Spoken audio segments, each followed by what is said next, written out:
حضرت فاطمہ الزہرا رضی اللہ تعالیٰ عنہ 2 بچوں کو پالتی تھی. امام حسن اور حسین کے درمیان 11 مہینے کا فرق تھا، پورے سال کا نہیں. 2 بچے بھی پالے، جھاڑو بھی دیا، آٹا بھی گوندا، روٹیاں بھی پکائیں، اور چکی ہاتھوں سے پیسی، چھالے چھالے ہاتھوں پہ. بی بی صاحبہ جو کائنات کی سب سے بڑی شہزادی، ہاتھوں پہ چھالے. حضرت فاطمہ اہل بیت کا طریقہ تو سمجھنا بھائی کیا ہے. ہاتھوں پہ چھالے ہوتے سیدہ فاطمہ کے. یہ ساری محنت کر کے، سارا کچھ کر کے، پھر بھی پاک رسول کی پاک بیٹی عشاء کی نماز پڑھ کے بچوں کو سلا کے مصلی پہ بیٹھ جاتی.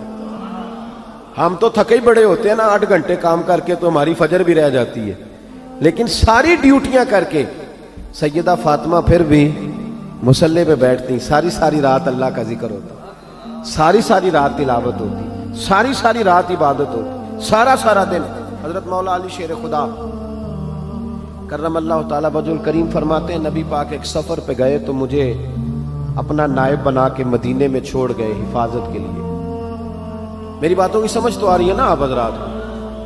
حضور مجھے چھوڑ گئے، کہتے ہیں میرے پاس مال غنیمت کے تھوڑے سے پیسے تھے، میں سونے کا ایک ہار لایا، ایک لاکٹ لایا، اور سیدہ فاطمہ کو تحفہ دیا. پہلی دفعہ سونے کا ہار انہوں نے پہن لیا.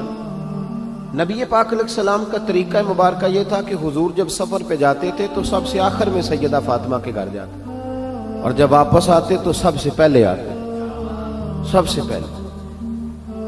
حضرت علی کہتے ہیں ایک قاصد آیا، اس نے آ کے بتایا کہ کل نبی پاک واپس آ جائیں گے. سیدہ فاطمہ بڑے دنوں سے انتظار کر رہی تھی کہ حضور آئے نہیں، اتنے دن ہو گئے. جب جا کے بتایا نا کہ کل حضور آئیں گے تو کہتے سیدہ نے صبح سے صفائیاں شروع کر دی. کھانا پکایا اپنے محبوب کے لیے، حضور کے لیے بہترین کھانا بنایا اور بہت ساری تیاری کی.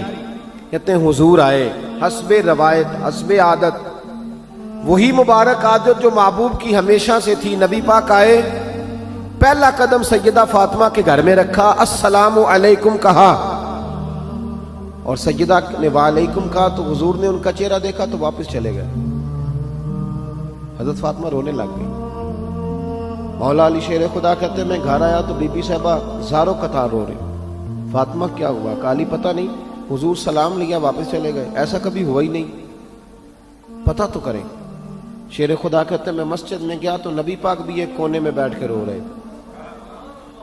میں نے کہا یا رسول اللہ آپ یہاں رو رہے ہیں، فاطمہ وہاں رو رہی ہے، بات کیا ہے؟ تو نبی کریم علیہ السلام نے فرمایا وہ میری بیٹی ہو کے سونا پہنتی ہے.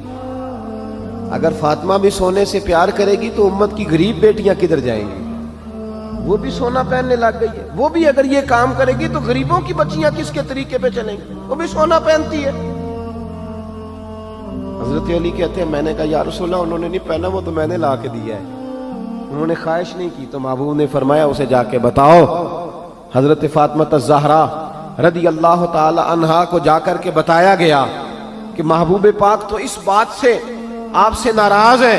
حضرت فاطمہ نے اسی وقت سونا اتارا، کہا علی جو مدینے میں سب سے غریب گھر ہے اسے دے آ جا کے. بھائی نبی پاک نے انہیں سادگی میں رہنا، پاکیزگی میں رہنا سکھایا، انہیں حسن سکھایا،